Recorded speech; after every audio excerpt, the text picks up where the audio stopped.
گه ملحد و گه دهری و کافر باشد، گه دشمن خلق و فتنه پرور باشد. باید بچشد عذاب تنهایی را، مردی که زی عصر خود فراتر باشد. پروین اعتصامی میگه واعظی پرسید از فرزند خویش، هیچ میدانی مسلمانی چیست؟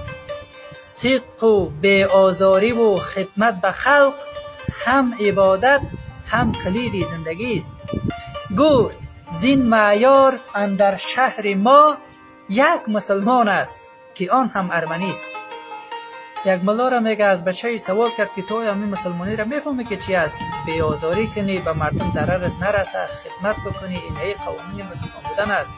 بچه ایش فکر کرد، گفت اگه ای گفت مقررات مسلمان بودن باشد در شهر ما، گفت یک مسلمان است که برم در اصل ارمنی است، عیسوی است، هیچ مسلمان نیست.